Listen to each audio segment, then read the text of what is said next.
Le 26 juin 1813, Clément de Metternich, ministre des Affaires étrangères de l'Autriche, arrive à Dresde, capitale du royaume de Saxe.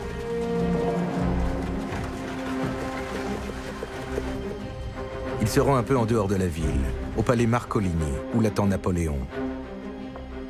L'empereur des Français y a établi son quartier général le temps d'une trêve, pour reposer ses troupes. Mais Napoléon est inquiet. Son empire vacille. Des signaux d'alerte s'allument de toutes parts. Il domine encore l'Europe, avec un vaste empire et de nombreux alliés. Mais quelques mois plus tôt, pour la première fois, il a été battu en Russie. Vaincu par le froid et par les troupes du tsar, sa grande armée a été détruite. À l'autre bout de l'Europe, l'Espagne s'est révoltée, boutant ses troupes hors du pays. La Prusse vient de se rallier à la Russie pour lui faire la guerre. L'Angleterre, l'ennemi de toujours, les appuie financièrement. Quant à l'Autriche, va-t-elle changer de camp, elle aussi? C'est toute la question. Que va faire l'Autriche? Et que vient faire Metternich?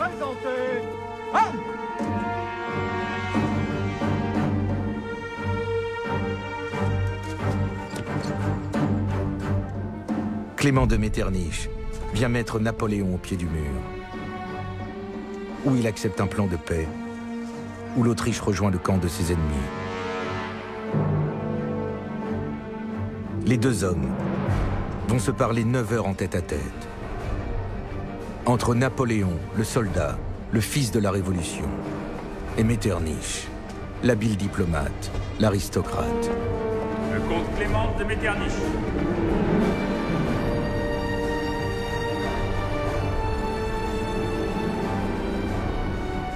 Un duel pour l'avenir du continent. Quand Metternich repartira, le sort de l'Europe aura basculé.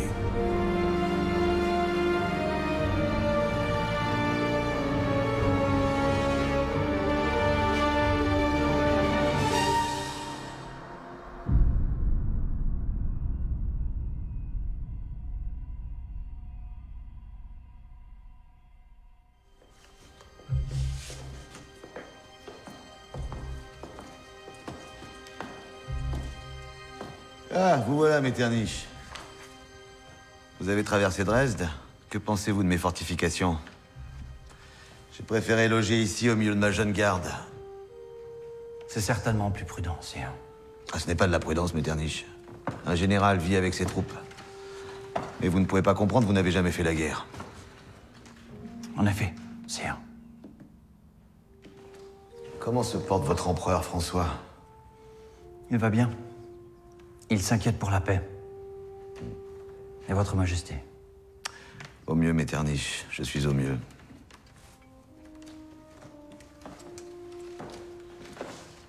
Malgré sa défaite en Russie, Napoléon pense qu'il a encore la main.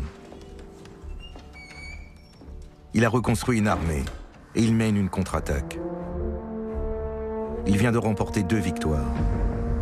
Il s'est arrêté à Dresde avant de reprendre son assaut contre les Russes. Mais il lui faut le soutien de l'Autriche. La situation est en équilibre instable. Napoléon a remporté, on va dire, les victoires du printemps, mais il n'a pas remporté des victoires qui sont très nettes. Ces victoires ont engendré beaucoup de pertes. Napoléon a dû constituer une nouvelle armée après sa débâcle en Russie. Mais ce ne sont pas des vétérans, mais de jeunes recrues sans expérience. Et ces unités ont été malmenées durant ces batailles. Et tout laisse penser que la deuxième partie de la campagne va être difficile pour lui et il faut absolument empêcher que l'Autriche bascule dans la coalition.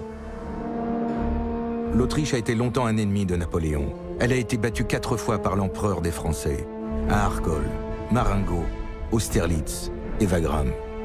Si elle s'est rapprochée de la France, c'est par obligation. L'Autriche n'est pas un allié solide. Et Napoléon le sait très bien. Pourquoi êtes-vous là, Metternich? Je viens vous parler de paix, sire. C'est un moment qui ne doit pas nous échapper.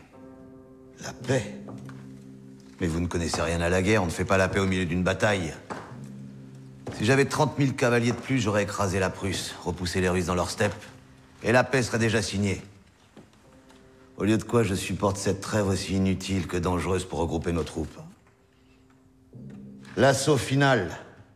Voilà le moment qui ne doit pas nous échapper, Metternich. Quand nous serons vainqueurs, alors nous parlerons de paix. Précisément, sire. L'empereur d'Autriche, mon maître, pense que cette trêve est une chance. Nous devons la saisir pour établir dès à présent cette paix à laquelle toute l'Europe aspire.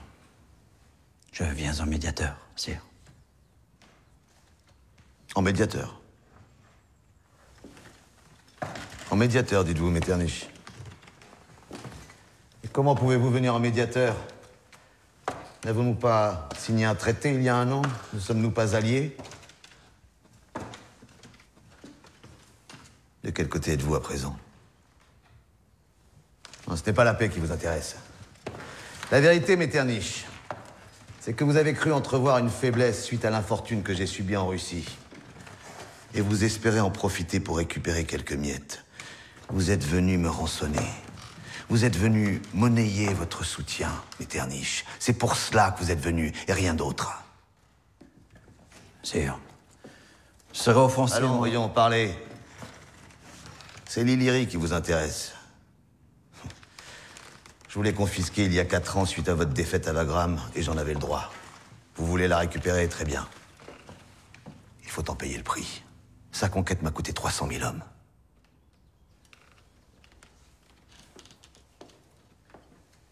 Sire, je suis venu vous inviter à une réunion sous médiation de l'Autriche.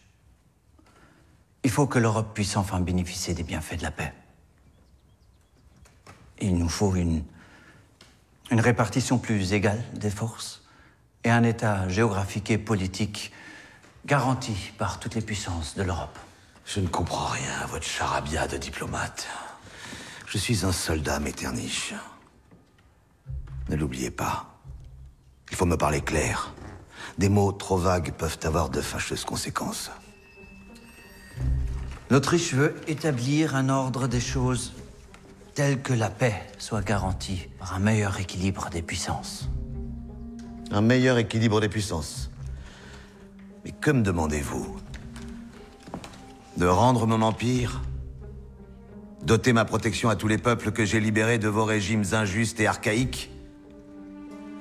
Sire, il nous semble que pour assurer le repos général, il faudrait que votre majesté se déploie dans les limites naturelles de son empire. Ah, nous y voilà.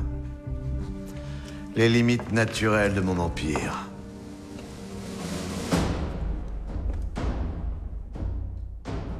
Que demande donc Metternich? En 9 ans de règne, l'empire de Napoléon s'est étendu sur l'Europe. Les limites naturelles de la France, revendiquées par la Révolution, derrière les Pyrénées, les Alpes et le Rhin, ont été largement dépassées. L'Empire français est un immense arc qui a compté 134 départements, de Hambourg à Barcelone, de Rome à Amsterdam. Il est complété à ses frontières par un deuxième ensemble, des États sous la coupe de Napoléon. Une région représente un enjeu majeur, l'Allemagne, ou plutôt ce qu'on appelle la troisième Allemagne, que Napoléon a détachée des 2 grandes puissances germaniques, la Prusse et l'Autriche. C'est un maillon essentiel de son empire, qu'il a construit dès son arrivée au pouvoir.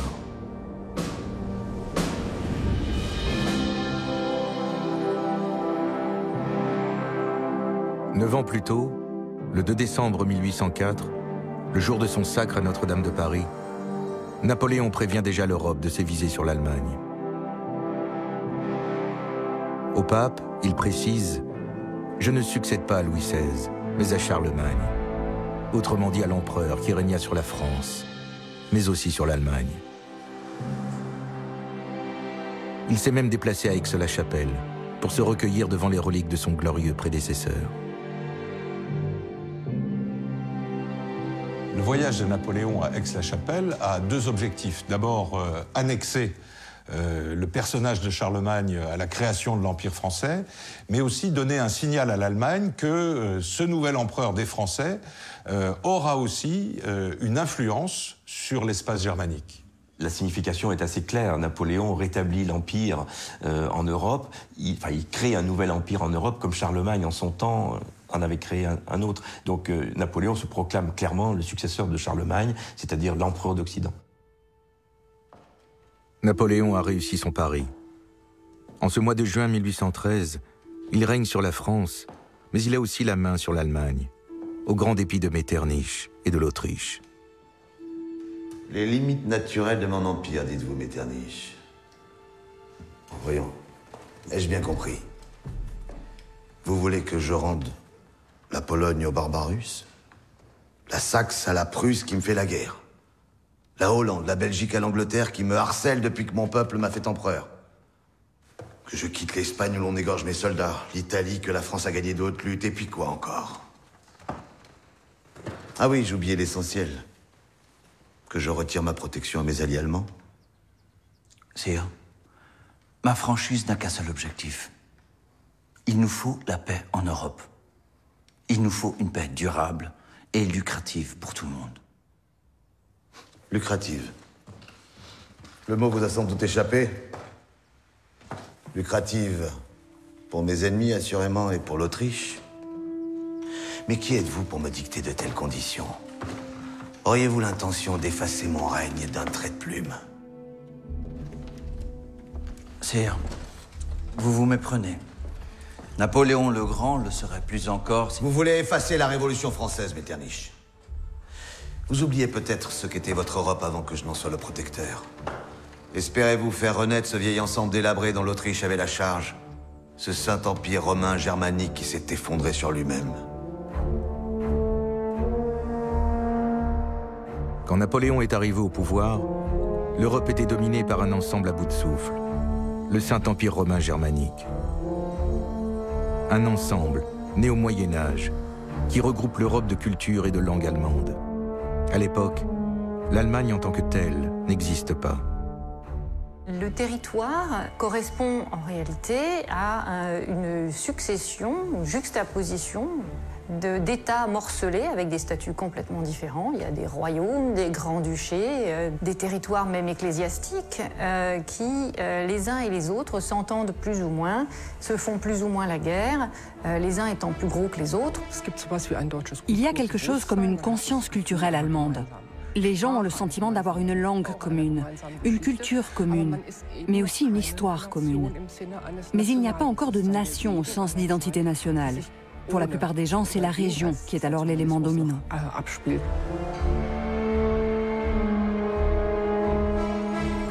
C'est ce conglomérat qui forme le Saint-Empire romain germanique. On y trouve des villes libres, comme Francfort ou Hambourg, mais aussi des puissances régionales, comme la Bavière ou la Saxe. Et surtout deux États rivaux, beaucoup plus puissants que les autres, la Prusse et l'Autriche. Et depuis 1000 ans, c'est presque toujours un Autrichien, un membre de la famille des Habsbourg, qui en est l'empereur. Cet espace germanique au cœur de l'Europe est donc une zone d'influence naturelle de l'Autriche.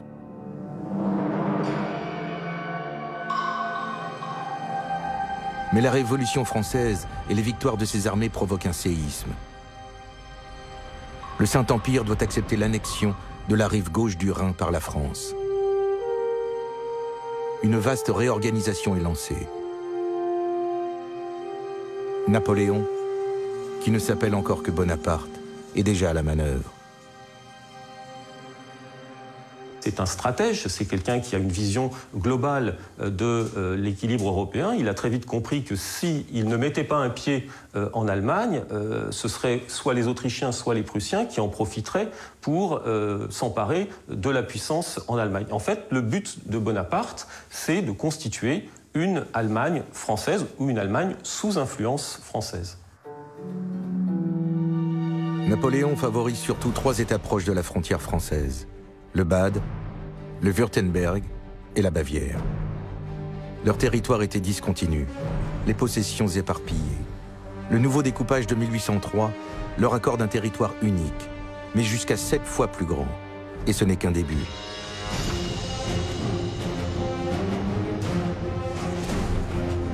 « 2 décembre 1805. La guerre a repris entre Napoléon et les monarchies européennes. L'empereur des Français écrase ses ennemis à Austerlitz. Ses 3 alliés allemands ont combattu à ses côtés. Il les récompense encore. Napoléon va utiliser toutes les méthodes de la diplomatie de l'époque, c'est-à-dire d'abord en leur donnant non pas des pourboires, mais d'importants agrandissements territoriaux, l'obtention pour l'un d'un titre de roi, l'autre grand-duc, et puis il va y avoir aussi toute une politique matrimoniale. Napoléon croit profondément que les liens politiques doivent s'incarner dans des liens de famille. Il a tenu à créer des liens de famille avec les 3 princes du sud de l'Allemagne, la Bavière en premier lieu, puisque la fille du roi de Bavière est mariée au fils adoptif de Napoléon, Eugène de Beauharnais.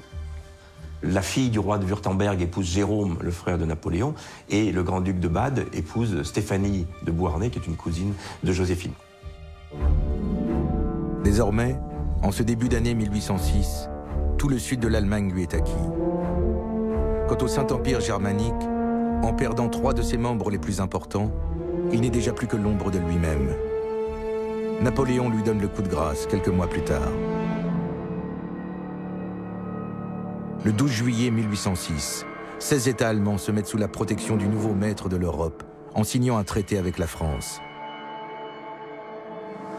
Ils quittent le Saint-Empire pour créer la Confédération du Rhin, cette 3e Allemagne.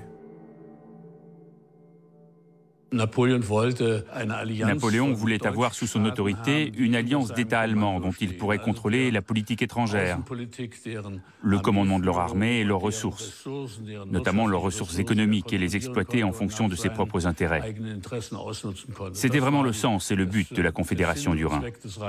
L'intérêt de la Confédération, c'est de créer une 3e masse allemande solide dans l'orbite française et de reculer les frontières de la Prusse et de l'Autriche, et entre la France et ces pays, d'interposer une masse conséquente de pays qui serait cette fameuse 3e Allemagne. L'année suivante, une vingtaine d'autres États, dont la puissante Saxe, rejoignent la Confédération qui comptera jusqu'à 39 membres. Ce n'est plus seulement un glacis défensif, c'est tout le cœur de l'Europe qui est sous la coupe de Napoléon. Cette confédération a pourtant une faiblesse. Selon l'article 11, il est prévu d'en faire un véritable ensemble politique. Ce statut fondamental ne sera jamais rédigé. Pas d'instance commune, pas de règles internes. Car en réalité, ni l'empereur, ni ses alliés n'en ont vraiment envie. La Confédération du Rhin n'a jamais été les prémices d'une véritable nation. Ce n'est pas ce que voulait Napoléon ni les princes de la Confédération. Ils ont jalousement veillé à ce que leur pouvoir ne soit pas dissous dans une alliance ou une union plus grande. À cet égard, la Confédération du Rhin a même plutôt retardé le développement d'un véritable État allemand. Napoléon a toujours préféré les accords bilatéraux, évidemment qui lui permettaient d'agir en position de force, alors qu'une confédération un peu plus unie, comptait quand même une 40aine d'États à un moment donné, aurait rendu son action politique en Allemagne un petit peu plus difficile. Pour Napoléon, cette confédération n'a donc qu'un seul objectif, affaiblir la Prusse et surtout l'Autriche.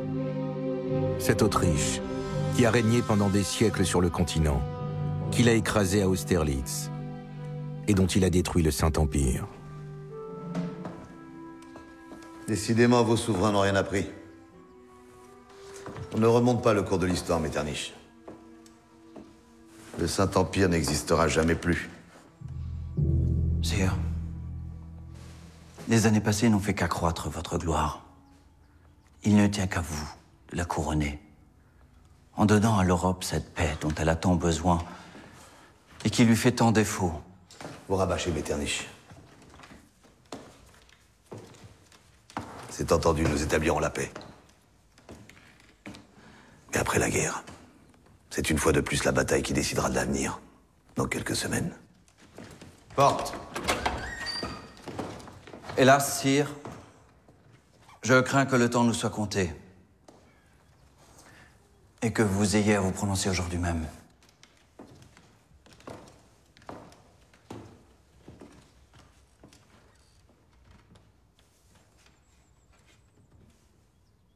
Ou bien la proposition de l'empereur d'Autriche, mon maître, d'établir un nouvel équilibre en Europe vous sied, et nous organisons les négociations.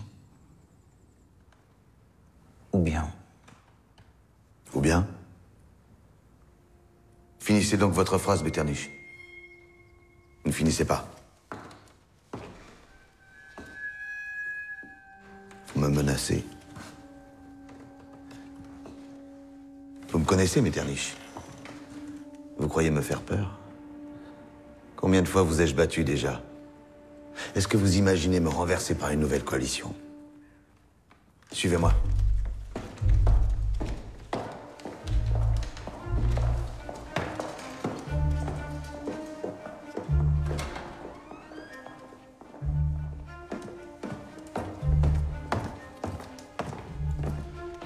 Regardez cette carte.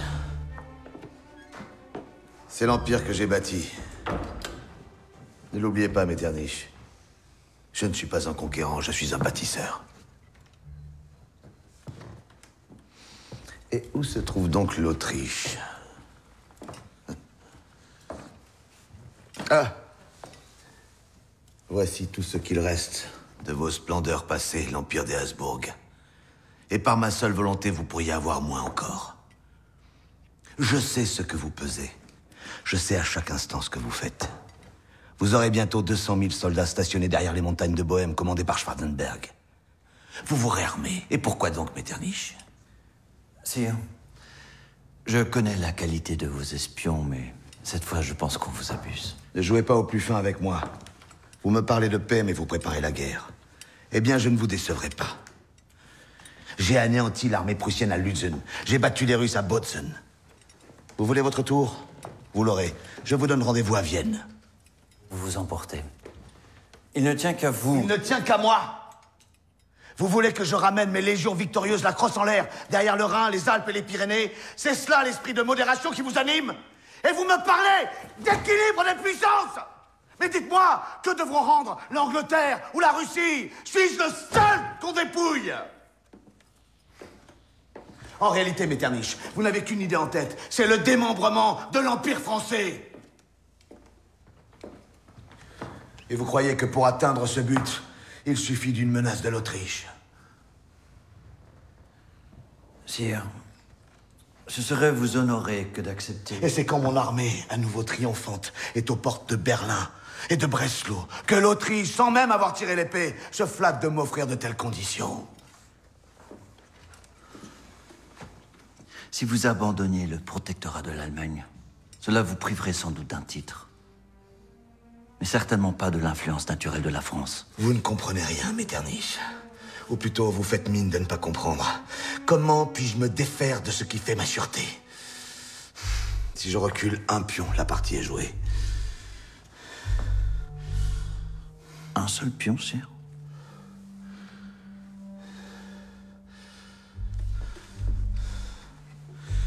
En publiant une paix de cette nature, vous entendrez sans doute dans un premier temps des cris de joie, mais bientôt on me blâmerait hautement. Je perdrai l'estime et la confiance des peuples.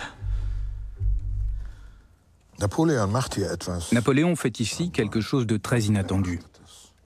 Il fait des aveux. Il s'agit d'une confession. Il s'approche de son principal adversaire, Metternich, et c'est comme s'il ouvrait sa chemise en montrant sa poitrine. C'est comme s'il lui indiquait sa propre faiblesse, qu'il lui disait « c'est là mon point faible ».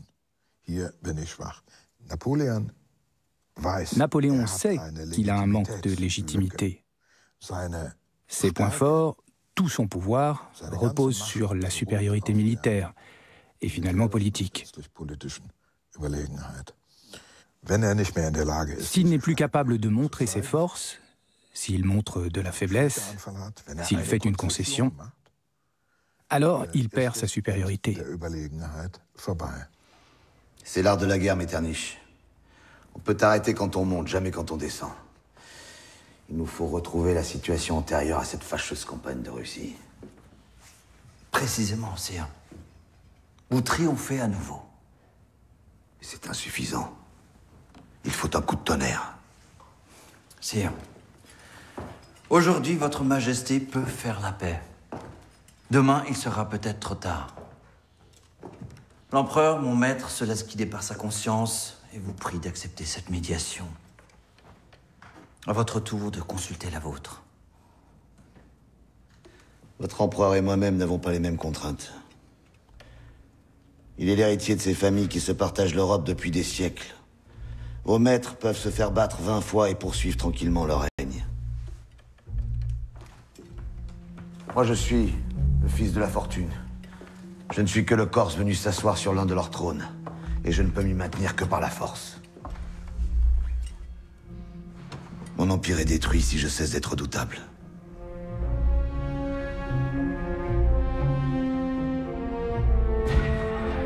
Redoutable, Napoléon n'a cessé de l'être. C'est cette puissance militaire qui lui permet de disposer de la Confédération du Rhin, comme il l'entend. En octobre 1806, comme l'Autriche à Austerlitz, il a écrasé la Prusse à Iéna.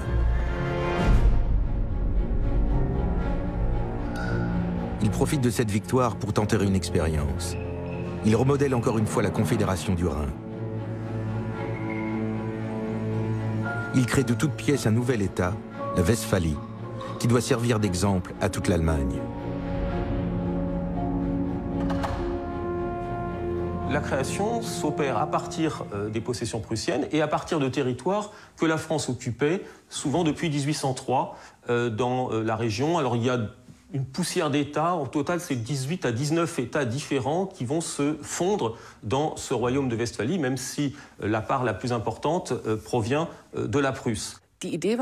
Son projet était de faire de la Westphalie une sorte d'État modèle napoléonien. Et l'idée qu'il en avait, c'était d'en faire un État remarquable, pour montrer à quel point le gouvernement français, napoléonien, était merveilleux, pour que tous les autres ensuite souhaitent la même chose et ne retournent pas sous la domination de leur prince. Napoléon confie cet État à Jérôme, son jeune frère de 23 ans, avec une feuille de route. Mon frère, vous trouverez ci-joint la constitution de votre royaume. Vous devez la suivre fidèlement. Le bonheur de vos peuples m'importe non seulement par l'influence qu'il peut avoir sur votre gloire et la mienne, mais aussi sous le point de vue du système général de l'Europe. N'écoutez point ceux qui vous disent que vos peuples accoutumés à la servitude recevront avec ingratitude vos bienfaits. Votre trône ne sera véritablement fondé que sur la confiance et l'amour de la population. Napoléon agit avec Jérôme comme avec ses frères dans l'ensemble, et tous ceux qu'il a placés sur les trônes à travers l'Europe, c'est-à-dire qu'il entend que ce soit des super-préfets, en quelque sorte, dans les États qu'il gouverne. Quel peuple voudra retourner sous le gouvernement arbitraire prussien quand il aura goûté aux bienfaits d'une administration sage et libérale? Il est très fier de ce code civil rebaptisé Code Napoléon, qui synthétise en fait le modèle de société qu'il veut imposer à la fois à la France mais aux États européens, c'est-à-dire un modèle fondé sur l'individu, sur la famille, sur la propriété, fondé sur l'idée d'égalité civile. Lorsque Napoléon affirme ou imagine, laisse penser qu'il va répandre en Europe les idées de la Révolution, il y a quelque chose de très sincère. Au moins au début, dans sa façon d'agir, il considère que la Révolution est un bienfait, un moyen de progrès pour l'ensemble des peuples et que porter ces bienfaits, aider les peuples à se débarrasser des tyrans qui les oppressent, est une excellente chose. Et s'il faut vous dire ma pensée tout entière, je compte plus sur les bienfaits du Code Napoléon pour l'extension et le raffermissement de votre monarchie que sur le résultat des plus grandes victoires. Écrivez-moi très souvent, je vous assisterai constamment de mon expérience et de mes conseils. Vous ne voulez pas relire? Je n'ai pas le temps, Ménéval.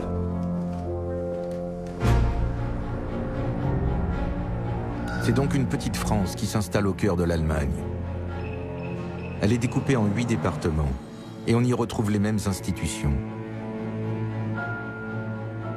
On y impose une constitution avec une assemblée, un sénat, une justice sur le modèle français avec l'imposition aussi de l'égalité de tous devant la justice, ce qui veut dire que la noblesse westphalienne n'a plus de justice propre.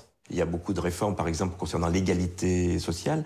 Il y a des réformes concernant l'égalité religieuse. N'oublions pas que les États allemands de l'époque étaient en général 100% catholiques, 100% protestants. Et Napoléon a toujours insisté pour que les religions soient reconnues à égalité. Et il a également insisté pour qu'on libère les Juifs, ce qui était également un très très grand progrès pour les Juifs. Mais la Westphalie ne sera jamais le modèle espéré. Dans les autres pays de la Confédération du Rhin, on ne reprend que certains aspects du Code civil. Le point d'achoppement essentiel, il y en a deux, c'est la question de l'égalité civile, c'est-à-dire la disparition de la noblesse, et l'autre question, c'est la question du divorce, qui divise les Allemands, et notamment les pays catholiques comme la Bavière, et donc c'est ce qui explique que les grands pays allemands vont refuser ce code civil. Napoléon ne se demande pas dans quelle mesure ce qu'il propose va être accepté ou non. Il considère que c'est mieux, et c'est d'abord mieux pour lui, donc c'est mieux pour les autres. Les peuples n'ont pas à se plaindre, ils savent ce que je leur ai prodigué. Qui a supprimé le servage, sinon moi? J'ai apporté à l'Allemagne la liberté et les bienfaits de la modernité. Vos exigences n'ont pas toujours été comprises, sire. Elles ne sont pas comprises par les gens comme vous, Metternich. Mais le peuple les comprend très bien. Aujourd'hui, chaque grenadier peut devenir officier. Cela vous ennuie sans doute. Je ne pensais pas à ces exigences-là, sire.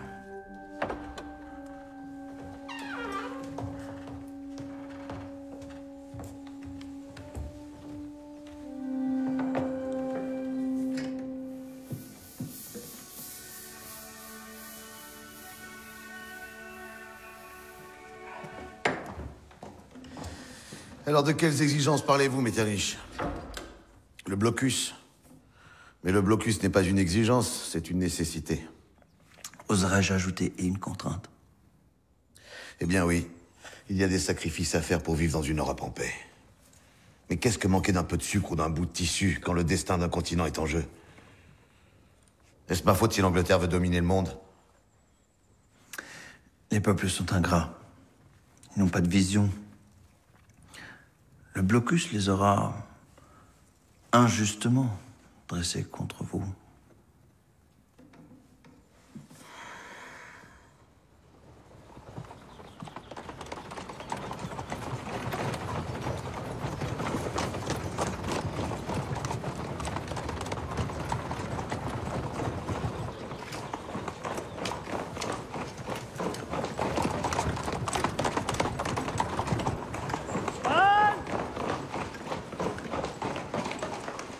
Par décret de l'empereur Napoléon, vérification des marchandises.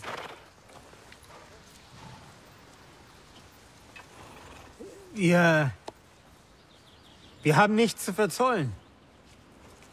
Qu'est-ce qu'il dit? J'en sais rien, encore un qui parle pas français. Marchandises! Marchandises! Ouvrez votre cargaison!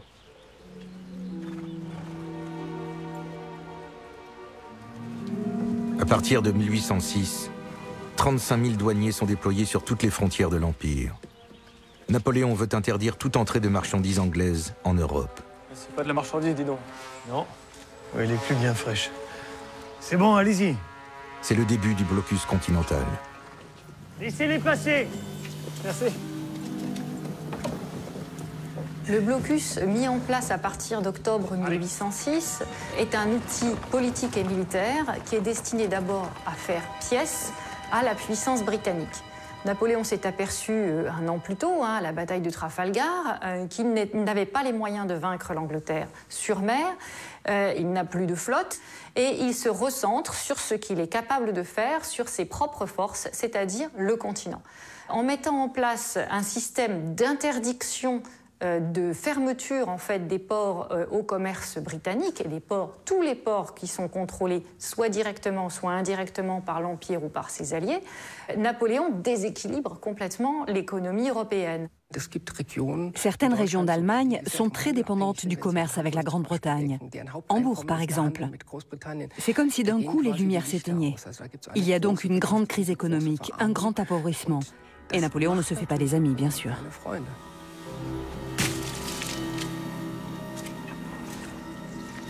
Dans cette Allemagne dominée par Napoléon, la contrebande devient vite un sport national.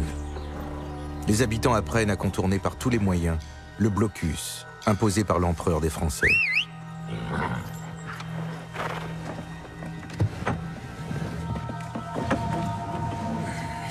Hilf mir mal!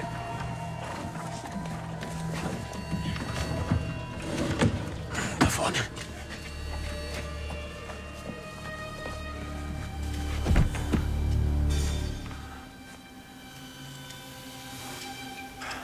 Gut.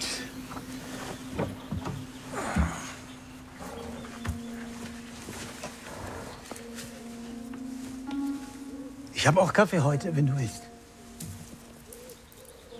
Dein Kaffee ist zu teuer. Na dann kauf halt keinen. Und trink weiter deinen patriotischen Saft. Der ist ungenießbar. Was ist das für ein Stoff? Wir hatten Baumwolle gesagt. Erst nächste Woche. Die Franzosen haben die Kontrollen verschärft. Wir brauchen die Baumwolle.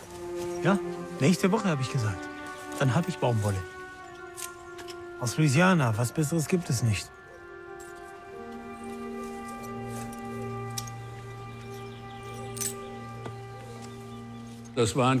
C'était des marchandises qui venaient des colonies. Et ces marchandises étaient principalement fournies par les Anglais. Le blocus continental, qui avait pour but de détruire le commerce anglais, était un véritable obstacle pour obtenir ces produits. Bien sûr, cela mettait les gens en colère, car ce n'était pas seulement le café, le thé et le cacao qui n'arrivaient plus. Ils avaient aussi des problèmes pour exporter leurs produits.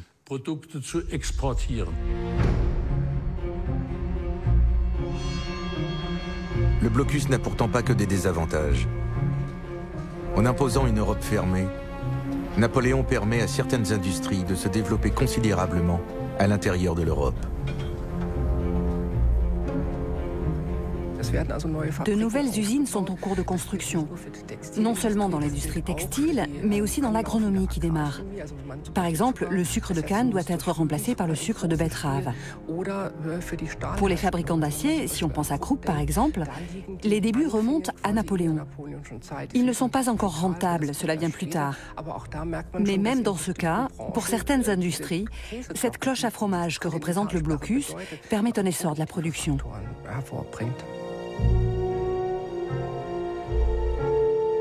Mais ces quelques aspects positifs ne compensent pas le sentiment d'une injustice profonde.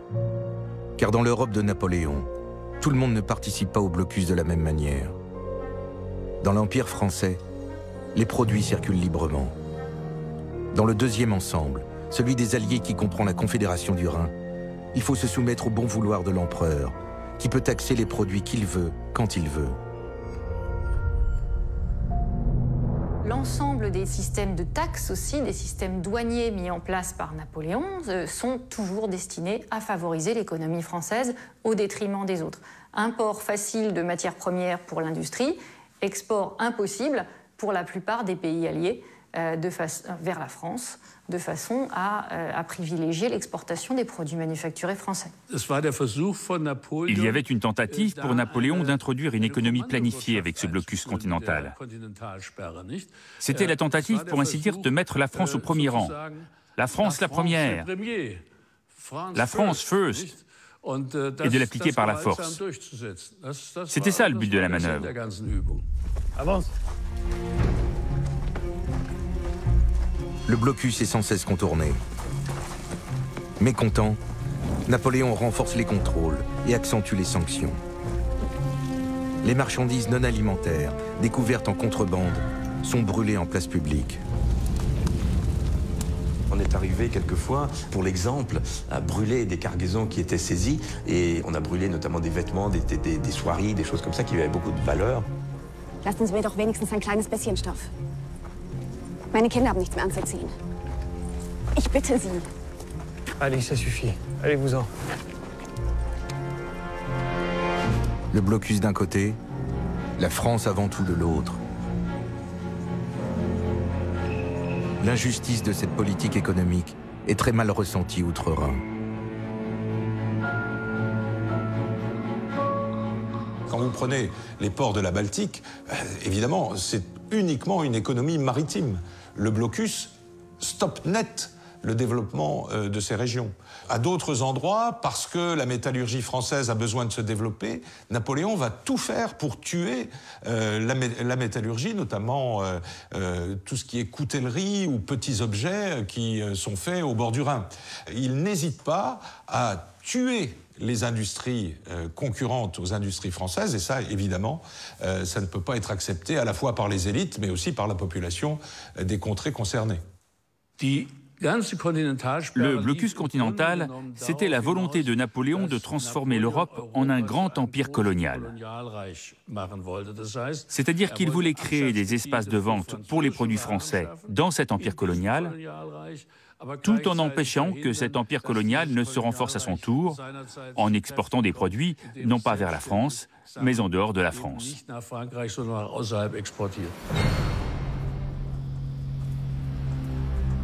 Mais il y a une question plus sensible encore, qui divise la Confédération du Rhin et son protecteur français. Le prix du sang.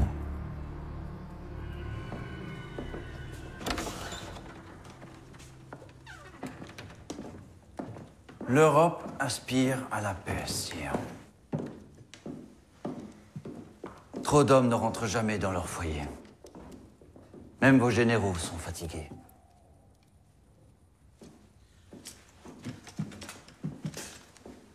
Vous avez vu ma jeune garde? Venez les voir. Regardez-les. Méfiez-vous, ce sont de bons soldats, Metternich. Je les ai vus, sire. Ce sont des enfants. Votre armée d'adolescents est une génération prise d'avance. Que ferez-vous si vous subissez un nouveau revers? Quel revers ai-je subi, dites-moi? Il semble qu'en Russie, la fortune se soit détournée de votre majesté. La campagne de Russie a été un succès foudroyant. Je suis arrivé aux portes de Moscou plus vite qu'aucun général ne l'avait imaginé. C'est le froid qui nous a vaincus, Metternich. Le froid et personne d'autre. Oui, j'ai commis une grande faute de sous-estimer cet ennemi pernicieux. Cela m'a coûté une armée. Une des plus belles qu'on eût jamais vues. Je puis me battre contre des hommes, non contre des éléments. En une nuit, j'ai perdu 30 000 chevaux.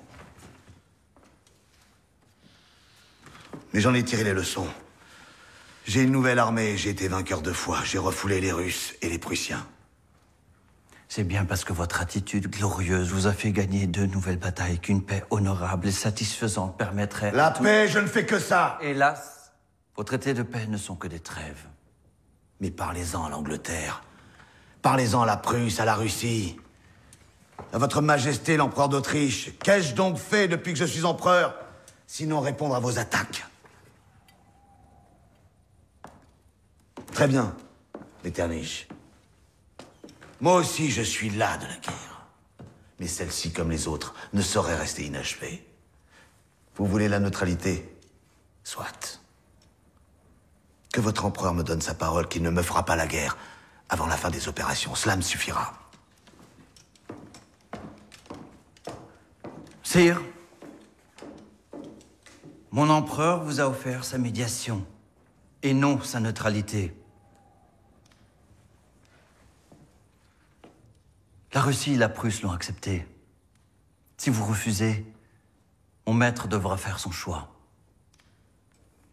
Hélas, sire, la situation est telle qu'on ne peut qu'être avec vous ou contre vous. Voyez, Metternich, vous vous dévoilez enfin. Votre choix est déjà fait, n'est-ce pas? Combien êtes-vous d'alliés? 4, 5, 6, 7. Plus vous serez, mieux c'est. J'accepte le défi. En temps ordinaire, les armées ne forment qu'une faible partie de la population. Aujourd'hui, c'est le peuple tout entier que vous appelez sous les armes. En temps ordinaire? Croyez-vous que nous vivons un temps ordinaire? Ainsi, vous soumettrez une nouvelle génération au feu des canons? Vous n'êtes pas militaire. Vous ne savez pas ce qu'est l'âme d'un soldat. Moi, je me suis élevé dans les camps et quand la situation l'exige, un homme comme moi se fout de la vie d'1 million d'hommes.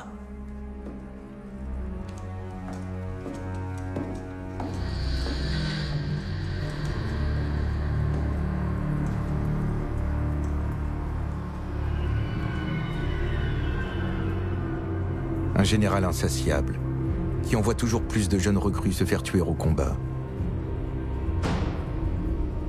Un ogre. Voilà comment celui qui fut un stratège hors pair est désormais surnommé dans toute l'Europe.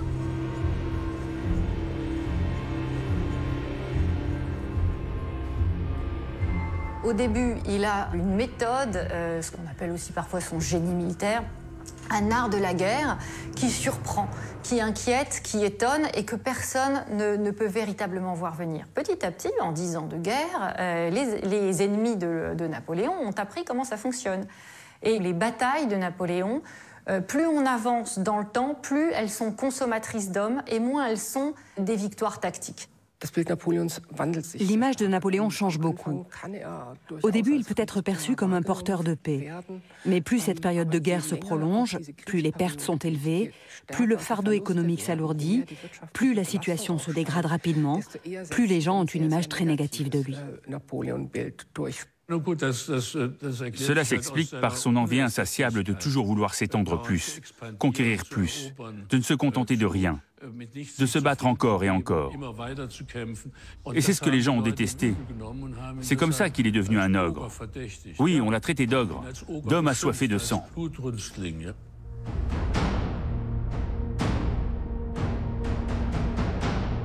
Quand la Confédération du Rhin a été créée, il était stipulé, article 38, ce que chaque État membre devait livrer comme soldat à la Grande Armée.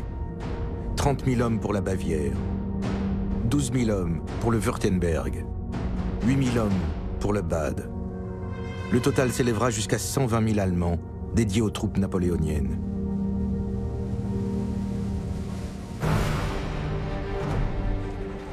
Les premiers temps, les contingents allemands rejoignent la Grande Armée sans difficulté, parfois même avec un certain enthousiasme. Nous avons des lettres à ce sujet. C'est aussi parce que Napoléon avait une aura. On voulait faire partie d'une grande organisation. Certains d'entre eux avaient peut-être l'esprit aventureux aussi et rêvaient de partir dans des pays étrangers. L'enthousiasme qui était certainement présent au début s'est rapidement dissipé, car les guerres duraient de plus en plus longtemps et elles se déroulaient dans des lieux de plus en plus éloignés. Et elles ne connaissaient plus le même succès. Le principal inconvénient de ces contingents militaires, c'est que Napoléon en a pris l'habitude d'en disposer à sa guise.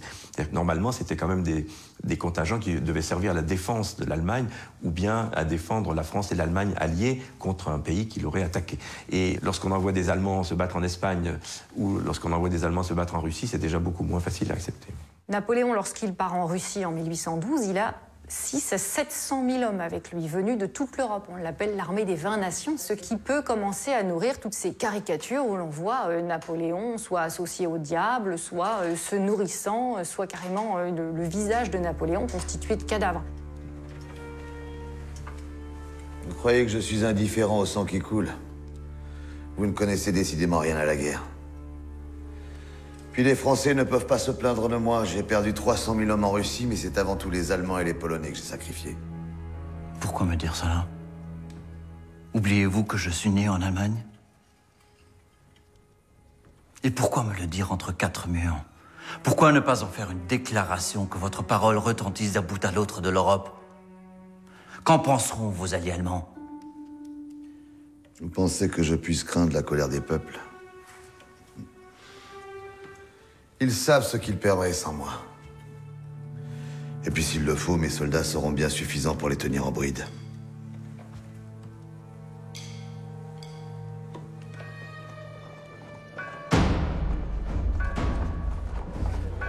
Dans l'Allemagne de Napoléon, les soldats français sont omniprésents. Située au cœur de l'Europe, la Confédération du Rhin est sans cesse traversée par les troupes de la Grande Armée. Même si Napoléon a insisté pour que ses soldats se montrent le modèle de toutes les armées, ils sont rarement les bienvenus. Une histoire est restée dans toutes les mémoires. Elle remonte au mois d'août 1806. Un certain Jean-Philippe Palm est arrêté chez lui, à Nuremberg, par les gendarmes français. Il s'agit d'un libraire au sens de l'époque, c'est-à-dire un éditeur de Nuremberg qui publie un pamphlet très violent contre Napoléon, mais surtout contre ses alliés, contre les membres de la Confédération du Rhin, contre le roi de Bavière, par exemple.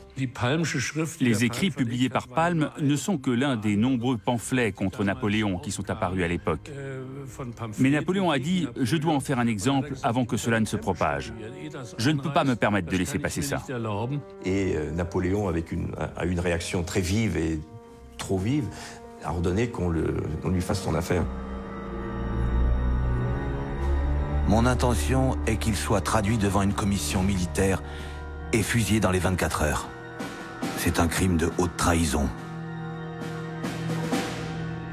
Napoléon voit les choses de loin, il est à Paris, il est informé plus ou moins bien, on lui présente ce Palm comme un agitateur redoutable, et donc il y a une réaction épidermique en quelque sorte. Mais il y a aussi probablement l'idée qu'on retrouve fréquemment chez Napoléon, que faire un exemple, c'est une politique de sagesse, ça coûte la vie malheureusement à une personne ou quelques personnes, mais ça évite de plus grands maux. Il sera exécuté.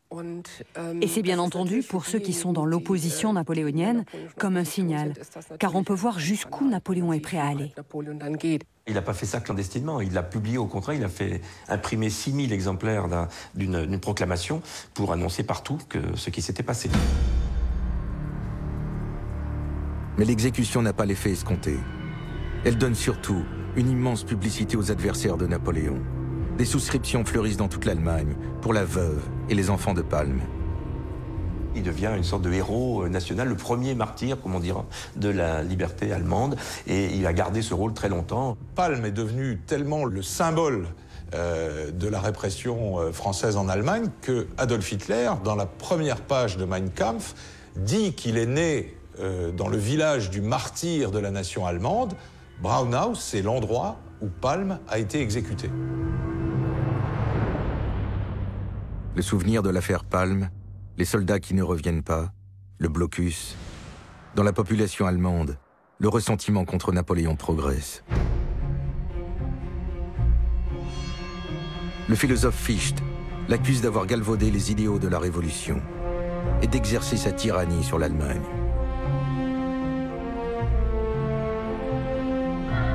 Plus radical, le poète Heinrich von Kleist s'exclame dans une de ses œuvres: « Tuez-le, le tribunal du monde ne vous demande aucune justification. »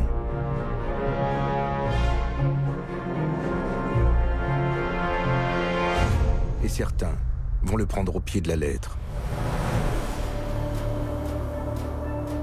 Le 12 octobre 1809, au château de Schönbrunn, près de Vienne, Napoléon est installé ici depuis plusieurs mois. Il a battu l'Autriche encore une fois, à Wagram, et il prépare un traité de paix. Comme tous les matins, il passe ses troupes en revue, quand le général Rapp lui apprend une nouvelle inquiétante. Il est dans l'antichambre. Nous l'avons arrêté à quelques mètres de vous, Majesté. Il tenait un couteau de cuisine caché sous sa redingote.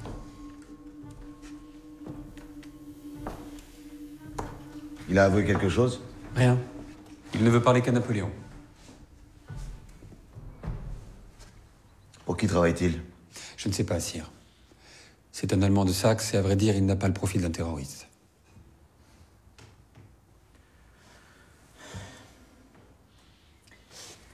Allez, amenez-le-moi.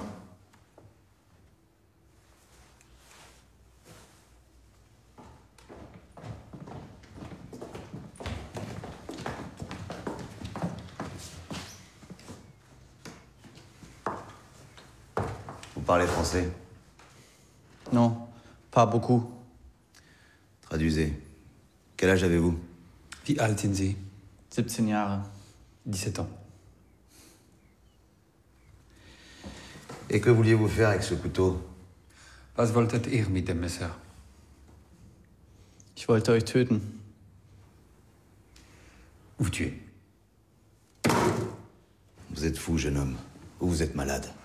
Ich bin nicht verrückt und ich bin nicht krank. Je ne suis pas fou et je ne suis pas malade.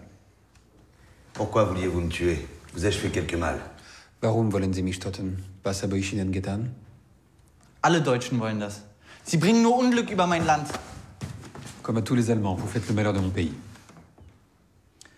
Si vous êtes fou ou malade, qu'on fasse venir Corvisart. Corvisart? Was soll das sein, ein Corvisart? C'est mon médecin. Das ist der Arzt seiner Majestät. Ich brauche keinen Arzt. Il dit j'en ai pas besoin. Vous m'avez fait appeler, Majesté. Corvisart, je pense que ce jeune homme a la fièvre, examinez-le.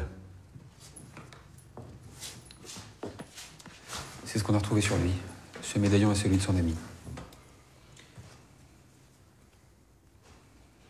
Votre ami sera bien affligé de votre aventure. Ihre Freundin wird sehr betrübt sein, wenn sie von ihrem Abenteuer erfahrt. Sie wird verzweifelt sein, dass ich versagt habe. Sie hasst euch ebenso sehr wie ich.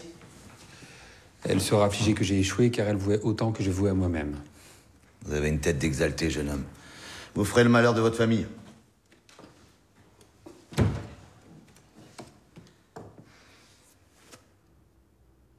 Bien. Je vous accorderai la vie. Mais vous devez demander pardon du crime que vous avez voulu commettre. Ihre Majestät schenkt Ihnen das Leben, bittet um Vergebung und ihr werdet begnadigt. Ich will keine Vergebung. Wenn Sie mir verzeihen, werde ich euch trotzdem töten wollen. Il dit je ne veux pas de pardon. Il dit si vous me graciez, je vous tuerai quand même. Diable. Alors un crime n'est rien pour vous.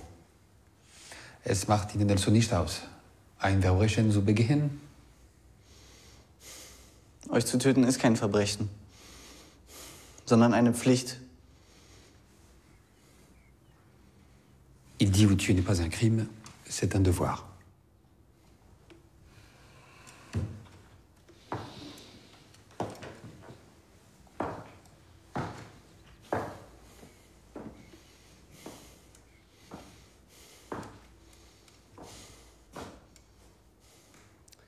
Sur ce jeune homme ne présente aucun signe anormal. Ich hab's Ihnen doch gesagt. Ich bin nicht krank.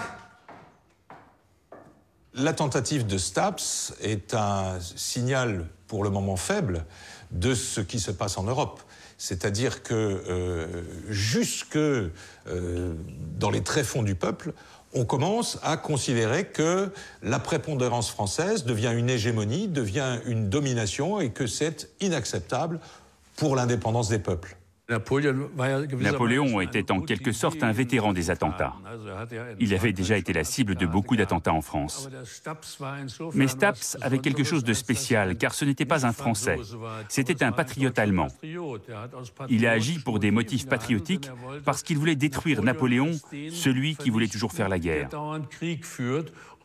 Et bien sûr, c'était un motif que Napoléon ne pouvait pas du tout accepter. Non pas parce que la tentative de meurtre le concernait, mais parce qu'il s'agissait d'un motif politique. D'autant que le jeune homme se revendiquait comme un exemple à suivre.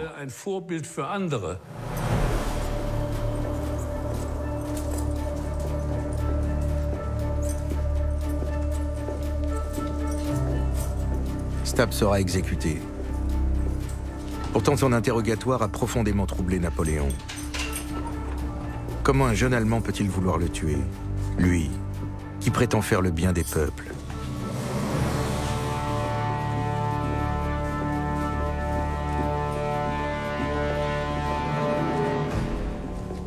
Et que deviendra son œuvre si un jour un fanatique parvient à ses fins?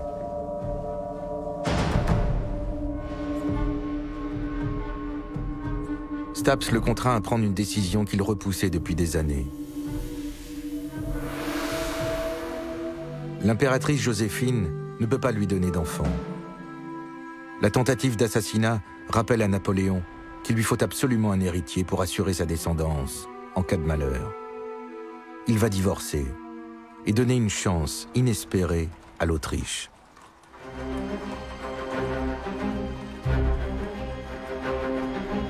Pour choisir sa nouvelle femme, Napoléon réunit un conseil aux Tuileries avec ses frères et les plus grands dignitaires de l'Empire. L'affaire est d'importance. Napoléon a de nombreux choix qui peuvent s'offrir à lui et il les envisage dans une logique politique et dynastique, pas autrement que ne l'aurait fait un souverain Bourbon. Il ne cherche pas une princesse dans son entourage, il va se demander quelle est l'alliance qui pourrait à ce moment-là servir davantage ses projets. L'un de ses conseillers, l'architrésorier Lebrun, suggère la fille du roi de Saxe pour renforcer l'alliance de la Confédération du Rhin. Napoléon, en fait, va refuser cette solution parce que il trouve que cette princesse est trop vieille. Il est vrai qu'elle avait 27 ans, ce qui, à l'époque, donnait à une jeune femme un âge beaucoup plus avancé qu'aujourd'hui. Le fait est qu'une alliance matrimoniale, dans l'esprit de Napoléon, doit apporter quelque chose. Bon, la Saxe étant déjà un pays vassal, le mariage ne lui aurait rien apporté en termes politiques. Restent deux autres options. La princesse Anne, sœur du tsar Alexandre de Russie, et l'archiduchesse Marie-Louise, fille de l'empereur François d'Autriche. Et comme il raisonne toujours en termes politiques, normalement, il devrait prendre son épouse en Russie, puisque l'allié de la France à l'époque, c'est la Russie. Sauf qu'en Russie, il n'y a pas beaucoup de princesses de l'âge requis, et puis Napoléon est pressé. Il veut, comme il dit, il veut un ventre, il veut avoir un fils très vite. Et en fait, les difficultés vont venir de Saint-Pétersbourg, parce que d'abord, elle est très jeune, ensuite, la mère de l'empereur, donc la mère de la jeune femme aussi, ne veut pas qu'elle se convertisse au catholicisme, et puis on y met toute une série de conditions sur son installation, sa dot, etc. Ce qui fait que le tsar va presque dégoûter les Français de la solution russe. Et donc, Napoléon se tourne vers une alliance renforcée avec l'Autriche qui, elle, ne va pas de soi, parce que l'Autriche vient d'être battue, c'est un pays qui est abaissé. Depuis ses dernières défaites à Wagram, l'Autriche est en effet dans une situation catastrophique. Elle qui a longtemps dominé l'Europe doit encore réduire ses frontières.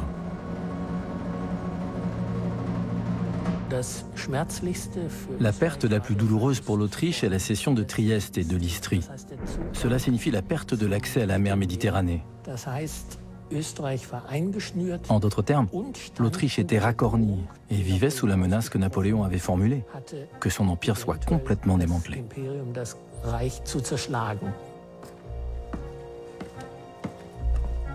Or, à Vienne, un homme a bien compris que ce mariage qui lierait la fille du vaincu avec le vainqueur pourrait être une chance pour l'Autriche. Clément de Metternich, qui devient le plus haut personnage de l'État aux côtés de l'empereur François, va changer le destin de son pays. Graf von Metternich, ihr wollt, dass ich meine Tochter mit dem Mann vermähle, der mich soeben beraubt hat?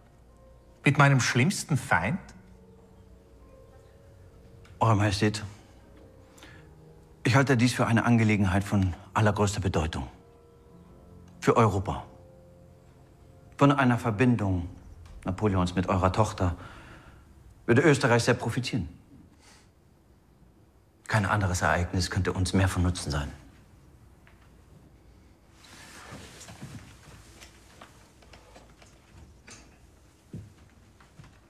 Ihr habt wohl vergessen, dass sie die Großnichte von Marie Antoinette ist, der ehemaligen Königin von Frankreich, die von Napoleons Freunden enthauptet wurde. Ihr wart es, der damals gefordert hat, dass unsere Soldaten dieses Verbrechen vergelten sollen. Mit Verlaub, Eure Majestät, das war eine andere Zeit. Ich sehe dies heute als Chance für euer Reich. Wenn wir die Gelegenheit verstreichen lassen und sich Napoleon an eine russische Prinzessin bindet, dann ist Österreich verloren.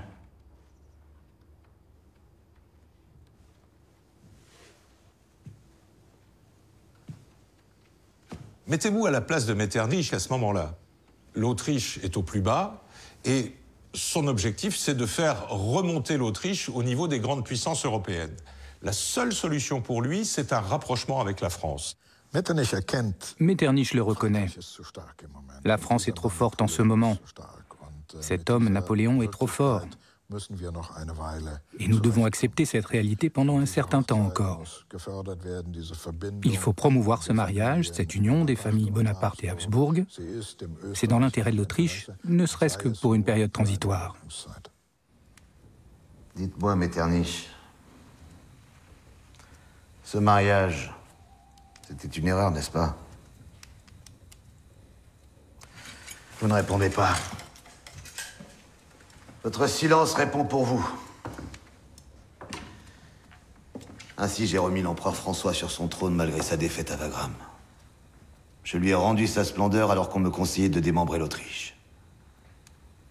Je lui ai promis de rester en paix avec lui tant que je vivrai. J'ai épousé sa fille, je l'ai nommée régente. Nous lui avons donné un petit-fils qui sera un jour empereur. L'ingratitude des hommes. Oui, quelle erreur d'avoir épousé cette archiduchesse d'Autriche. Je m'en repens aujourd'hui.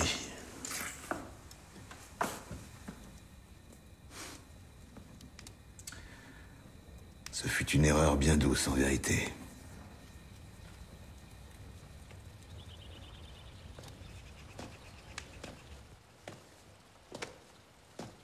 Trois ans plus tôt, la future impératrice est attendue en France. Elle doit retrouver Napoléon à Compiègne. Si l'on en croit les courriers qui l'ont vue, elle ressemble à la reine de Hollande. Elle est blonde et elle a le teint clair. Je crains qu'elle ne soit pas très jolie. Si, pourquoi imaginer le pire? Et si elle était jolie, Murat? Les courriers l'auraient signalé, aucun ne l'a fait. C'est mauvais signe. Mais au mépris de toutes les conventions, Ah. l'empereur s'est précipité à sa rencontre. Le tout est qu'elle soit bonne et qu'elle me fasse des garçons. Il nous faut un garçon, Murat. Combien de temps encore? Il ne devrait plus tarder. Ah! Et voilà. Non, sire. Marie-Louise d'Autriche arrive de Strasbourg, accompagnée de la sœur de l'empereur Caroline Murat.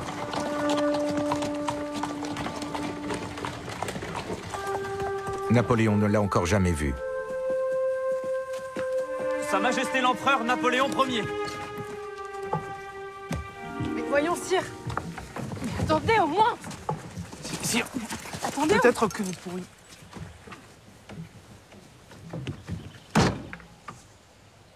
Marie-Louise a été élevée dans deux aversions. La Révolution française, qui a exécuté sa tante, et puis Napoléon ensuite, qui a occupé Vienne 2 fois et l'a obligée à fuir 2 fois. Elle raconte que, petite, elle piquait des épingles dans des effigies de Napoléon, et puis voilà que son père lui annonce qu'elle va devoir se marier avec lui. Marie-Louise est horrifiée. Elle crie au meurtre. Elle pense que Napoléon est une bête. Elle suit la propagande, ce qu'elle a entendu à la cour. Napoléon est l'ennemi du christianisme, l'ennemi de l'Autriche. Et elle ne peut pas le croire. Elle se sent trahie par son père. Mais ensuite, en relativement peu de temps, elle trouve cela finalement attrayant de se lier avec l'homme le plus puissant du monde. Et elle se dit que c'est merveilleux.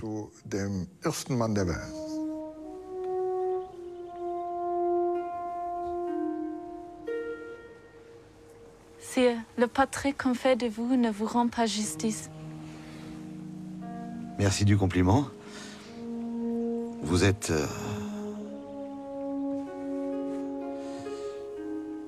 Vous parlez admirablement bien le français. C'est une si belle langue, Majesté. Et quelles instructions votre père, l'empereur, vous a données à mon égard? De vous obéir en toutes choses. De m'obéir en toutes choses.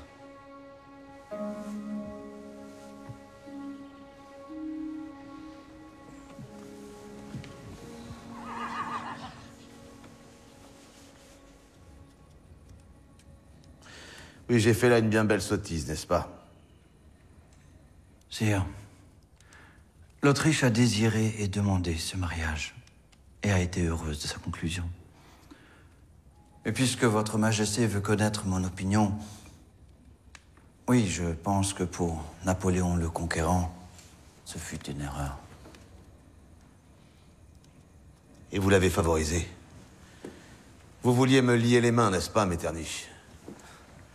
Et à présent, l'empereur François veut donc détrôner sa fille et son petit-fils. Mais où sont passés les liens les plus sacrés qu'il m'évoquait dans ses courriers? L'empereur François n'a pas changé de sentiment à votre égard, mais il connaît ses devoirs. L'empereur se trompe s'il croit que mon trône mutilé serait un refuge au milieu des Français pour sa fille et son petit-fils. Si je consentais à signer une telle paix, mon empire s'écroulerait plus vite qu'il ne s'est élevé. Et ils seraient balayés tous les deux. Mon beau-père en a-t-il confiance? L'empereur d'Autriche est monarque avant d'être père.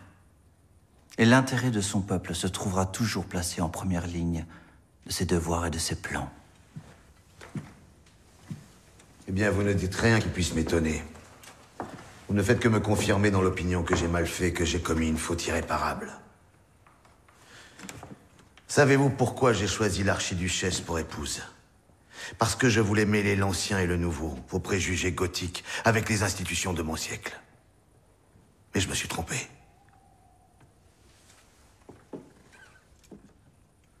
Le petit Corse ne sera jamais invité à la table des monarques d'Europe. Épouser la fille d'un Habsbourg ne m'a rien apporté.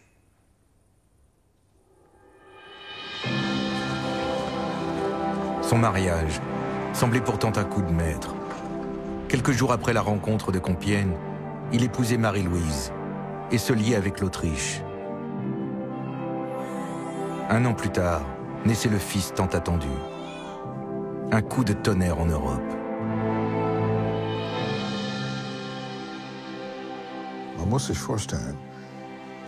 Il faut imaginer l'empereur François, le premier des dirigeants autrichiens de la plus digne monarchie européenne,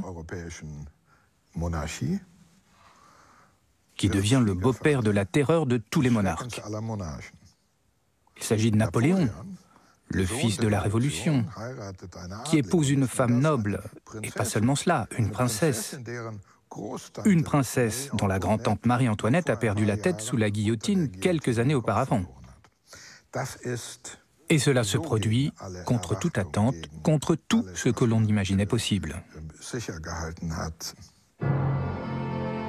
Avec cette alliance, Napoléon pense conforter encore sa domination de l'Europe. Il a tout prévu, sauf ce qu'il ne connaît pas, la défaite.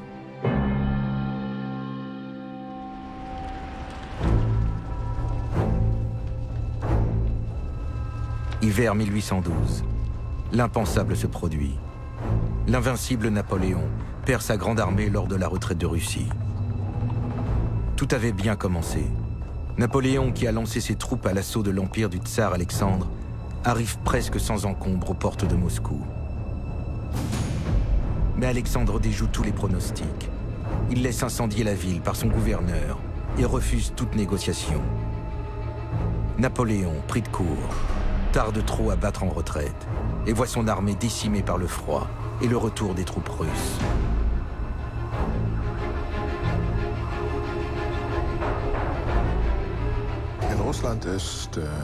En Russie, il s'est produit quelque chose de dramatique. Napoléon a été vraiment battu. Lui dit « ce ne sont pas les Russes qui m'ont battu, c'était l'hiver ». Et c'est vrai. Mais il revient de Russie battu. Son aura d'invincibilité, qui est très importante pour assurer la légitimité de son règne, a été détruite. C'est pourquoi des gens peuvent maintenant commencer, pour la première fois, à envisager un retour en arrière, politiquement ou militairement, et de préférence dans les deux domaines.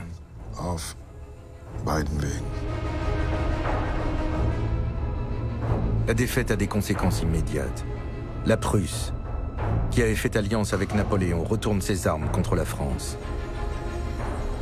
Confrontés à l'invasion de leur pays, 5 autres États allemands quittent la Confédération du Rhin et passent à leur tour à l'ennemi. On signale des troubles dans le duché de Berg. En Westphalie, des rebelles menacent de marcher sur la capitale du roi Jérôme. Partout, le nationalisme allemand est encouragé.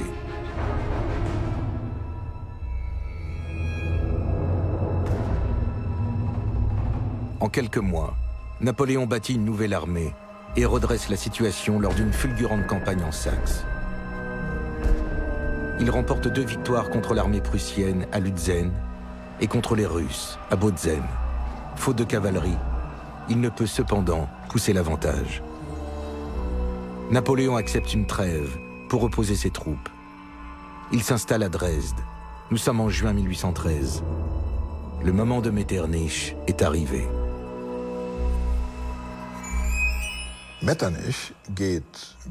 Metternich, comme tout le monde à l'époque, part du principe que cet homme, Napoléon, va finalement gagner cette guerre.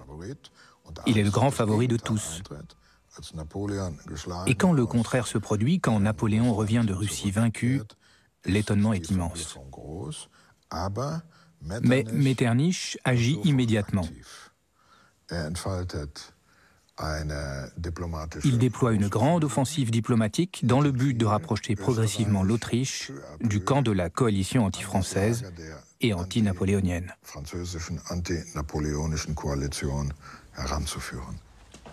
Metternich, ihr habt meine Tochter mit der Bestie Europas verheiratet. Ich habe euch vertraut und wir haben uns auf der Seite der Verlierer wiedergefunden.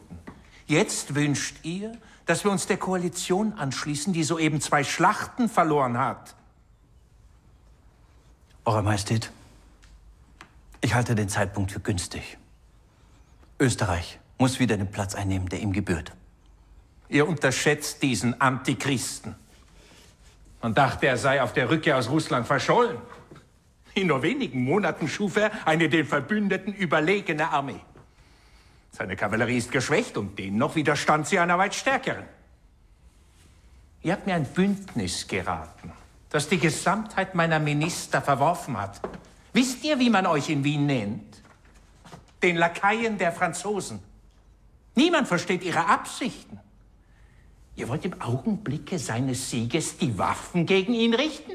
Ich werde nicht zulassen, dass ihr mein Reich durch eine weitere Fehlentscheidung zugrunde richtet. Eure Majestät, ich flehe euch an. Wir müssen den Moment nutzen.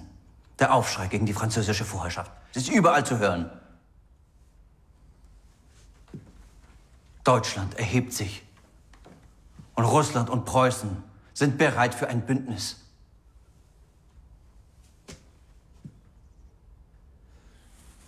Seid ihr euch da so sicher?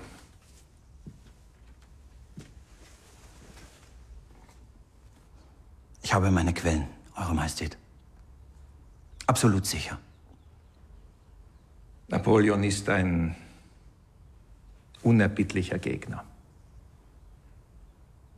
Ich will Wagram nicht noch einmal erleben müssen.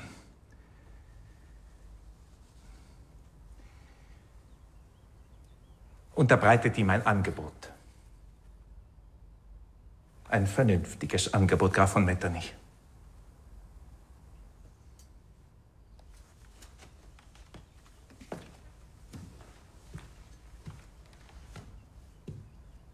Wie ihr wünscht, Eure Majestät.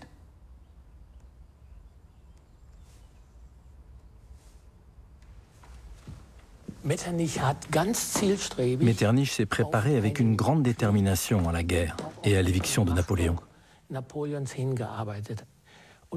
Et il y a eu en décembre 1812 un tournant. Il recevait tellement d'informations sur la catastrophe russe qu'il a déclaré « Maintenant, nous pouvons aussi lui répondre militairement ». Et il a proposé à l'empereur que les militaires se préparent à la guerre. Ça, c'était en décembre. Et à partir de là, une décision majeure sera prise chaque mois qui a précédé la rencontre de Dresde. En mars, c'est la décision de rompre l'alliance avec Napoléon. Mais ce n'était pas si simple.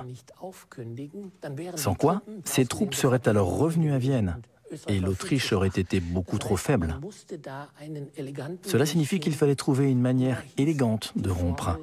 Et la formule fut la médiation armée, où médiation signifie négociation, et armée, que vous faites cela en vous réarmant. Bien, Metternich, votre jeu est clair, vous n'êtes plus dans le camp de la France. Et vous, sire, êtes-vous encore dans celui de la paix? C'est votre décision qui dictera la position de l'Autriche. Abattre ma puissance, c'est livrer l'Europe à la Russie, vous le savez. Sire, je vous le répète, il ne tient qu'à vous de nous avoir à vos côtés. Non. La pièce est jouée, Metternich. Je sais que l'Angleterre a signé 2 traités avec la Russie et la Prusse à Reichenbach. Il y avait un 3e participant à cette réunion. Vous devez en savoir quelque chose, n'est-ce pas? J'ai encore quelques bons espions. Sire, vous pouvez ôter votre masque, Metternich. Je vous observe depuis ce matin, nous jouons au chat et à la souris. Vous parlez bien. Mais vous parlez pour ne rien dire. Je vous ai dévoilé, Metternich, vous intriguez. Dites-moi, combien l'Angleterre vous a-t-elle payé pour vous décider à jouer ce rôle contre moi? Voulez-vous que je vous en donne le double? Metternich spielt ein Doppelspiel. Metternich joue un double jeu. D'un côté, il dit « je suis neutre », je suis le médiateur désintéressé, et cependant, il autorise le début des négociations entre l'Autriche et la Russie d'une part, et l'Autriche et la Prusse d'autre part. Il s'agit en fait d'un piège diplomatique ou d'une ruse, mais indispensable pour Metternich.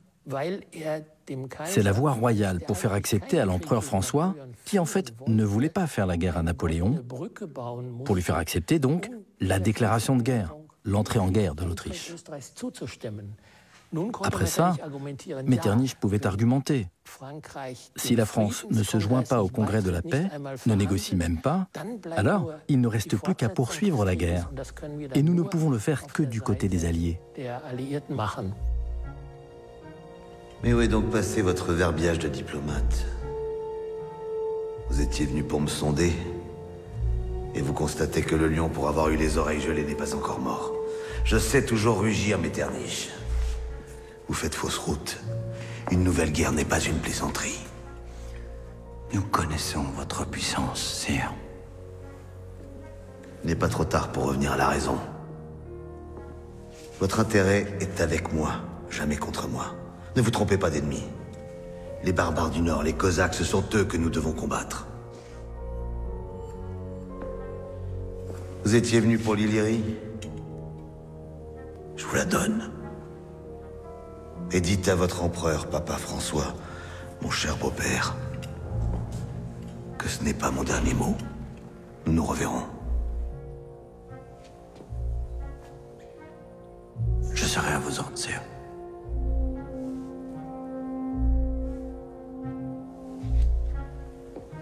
Vous voulez que je vous dise ce qui arrivera? Vous ne me ferez pas la guerre.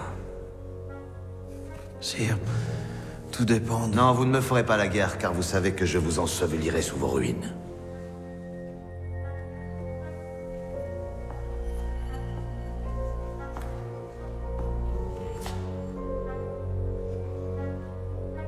Vous êtes perdu, sire. Je l'ai pressenti en arrivant, en vous quittant, j'en apporte la conviction.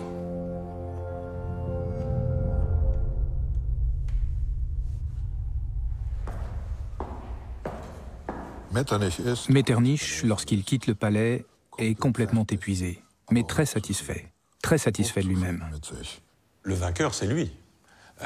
Napoléon n'a pas réussi à le faire changer d'avis. Lui va maintenant avoir le temps de laisser se préparer l'armée autrichienne par ces négociations qui vont en fait lui faire gagner du temps. Mais pour lui, la confrontation avec Napoléon est vraiment un moment fort de sa vie. Il ne cessera d'y penser. Et il se considère comme le véritable vainqueur de Napoléon.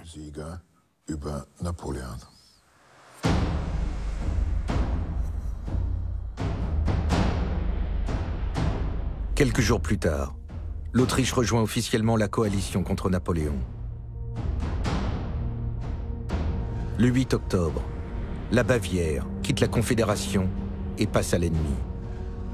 Le 18 octobre, à Leipzig, lors d'une bataille décisive, les régiments saxons changent de camp. C'est toute la Confédération qui s'effondre. Le 2 novembre, Napoléon passe le Rhin. Il ne reviendra plus jamais en Allemagne. Ce qui a manqué à Napoléon dans son alliance avec la tierce Allemagne, c'est de jouer sincèrement le jeu. C'est-à-dire de se dire que, y compris dans le bilatéral, on devait parfois retenir sa puissance pour que tout le monde y trouve un avantage. À force qu'il n'y ait que des inconvénients à l'alliance, cette alliance ne pouvait pas durer et en tout cas résister à la défaite militaire. Napoléon a cherché à diviser pour régner. Un des rendez-vous manqués de Napoléon avec l'avenir, c'est qu'il n'a pas réalisé l'unité allemande. Et s'il ne l'a pas fait, c'est parce qu'il a continué en quelque sorte une tradition plus ancienne, qui considérait que l'Allemagne divisée était la garantie d'un pouvoir stable en Europe. 5 mois plus tard, il signe sa reddition à Fontainebleau. Ses vainqueurs se réunissent à Vienne pour établir un nouvel ordre européen. Il remplace la Confédération du Rhin par une confédération germanique. La Prusse et l'Autriche, que Napoléon avait tout fait pour éloigner, en font partie. Pourtant, l'empreinte de Napoléon en Allemagne ne va pas s'effacer. Il aura apporté une simplification de la carte, des avancées sociales comme la fin du servage ou la liberté religieuse.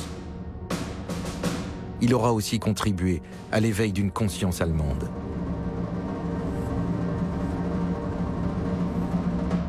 C'est dans l'opposition à la puissance de Napoléon, qui a fini par rassembler les élites et les populations en Allemagne, que s'est construite l'idée d'un peuple allemand et d'une possible unité allemande, qui a mis presque un siècle à se mettre en place. Napoléon a obligé les Allemands à se demander s'ils voulaient être une nation et quelle place ils voulaient prendre parmi les nations. C'est une question qui occupe encore les Allemands aujourd'hui et à laquelle nous n'avons toujours pas répondu. Où sommes-nous? Appartenons-nous à l'Occident? Sommes-nous à l'Est? Devons-nous rester seuls? Où est notre place? C'est la question. Napoléon a soulevé cette question et nous devons encore nous la poser.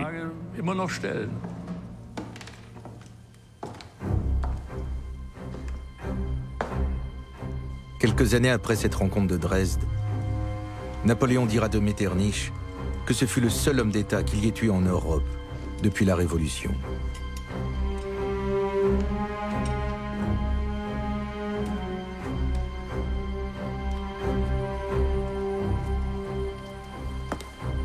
Quant à Metternich, en 1858, quelques mois avant de mourir, il reviendra au palais Marcolini pour revoir une dernière fois les lieux où il avait affronté celui qu'il a qualifié dans ses mémoires d'homme le plus étonnant qui soit venu au monde.